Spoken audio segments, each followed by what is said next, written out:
நான் ஆல்ரெடி ஆட்சியில் இருக்கிறவங்களுக்கு தான் ஓட்டு போடுவேன்னு சொன்னவங்கலாம் இந்த வீடியோ கொஞ்சம் பார்த்துட்டு வாங்க.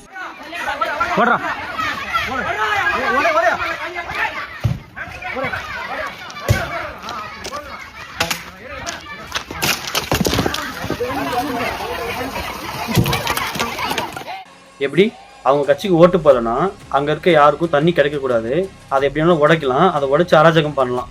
ஓட்டு போடுறது மக்களோட உரிமை, அதை அவங்க யாருக்கு வேணாலும் போடலாம். அதுக்காக அங்கே போய் அங்கே இருக்கிறதெல்லாம் அடிச்சு உடைச்சு அராஜகம் பண்ணுறதுக்கு அது ஒன்றும் அவங்க சொத்து இல்லை, அரசாங்கத்தோட சொத்து. ஏன் இதெல்லாம் மீடியா பெருசாக கவர் பண்ணல? ஏன் அவங்கள அரெஸ்ட் பண்ணல? புதுசாக வர யாருக்கும் ஓட் போடக்கூடாது, அவங்களுக்கு என்ன தெரியும்னு சொல்கிறவங்களுக்குலாம் ஒரே ஒரு கேள்வி தான், இப்போ இருக்க ஆட்சியில் போதை பழக்கம் இல்லாமல் இருக்கா? பெண்களுக்கு பாதுகாப்பு இருக்கா? இல்லை கிரைம்ஸ் நடக்காமல் இருக்கா? இதெல்லாம் அதிகமாகிட்டே தான் இருக்குது. நம்ம ஹியூமன் நேச்சர்னு ஒன்று இருக்குது.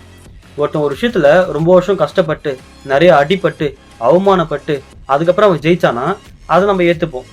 ஆனால் உடனே ஒருத்தர் சிஎம் ஆகணும்னு ஆசைப்பட்டா அவன் நல்லது பண்ணுறவனாவே இருந்தாலும் நம்ம அதை ஏற்றுக்க மாட்டோம். என்னப்பா வந்தவனே ஒரு சிஎம் ஆகிடுவாரா அப்படின்னு சொல்லிட்டு. அப்படி நினைக்கிறத நான் தப்பு சொல்ல வரல. ஆனால் இப்போ இருக்க ஆட்சி எப்படி இருக்குன்னு கொஞ்சம் பாருங்க.